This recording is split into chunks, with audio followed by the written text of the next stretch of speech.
back, which is on our radar. The US has announced major changes to its H-1B visa program, replacing the long-standing random lottery system with a weighted selection process. Rima joins in with more. Rima, you had earlier pointed out that this is a slight negative for the IT space, but from lows we've seen a recovery because perhaps the impact may not be as much. So indeed, there is a big change to the H-1B selection process, but the business impact on Indian IT is going to be very, very minimal. So first, let's get to the news. Now, earlier, the H-1B visa selection worked on pure random lottery. So whether you are an entry-level worker or a highly specialized engineer, your chances of getting H-1B visa was the same. But because there were far more applicants or applications for the entry-level workforce, they just got a disproportionately large share of H-1B visa. This, according to the US, was an abuse and resulted in low wage import.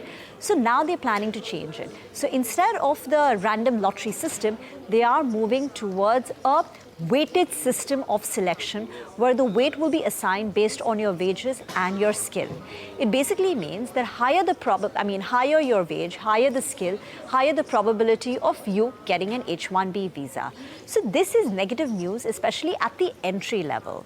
US wants to encourage getting in only specialized workers and use the H-1B quota for them. Now coming to the impact on the Indian IT companies. For the last many years, Indian IT companies have been reducing the dependence on H-1B visa.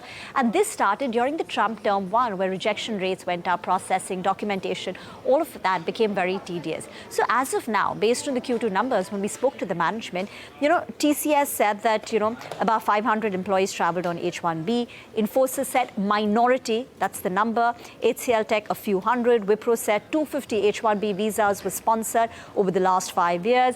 Tech Mahindra said less than 1% of the global workforce is on H-1B. So the business impact, as I said, on Indian IT companies is very manageable. But at a broad level, this reform is tough on the low-skill, low-pay roles. Rima, thank you for that update there. Some of these IT names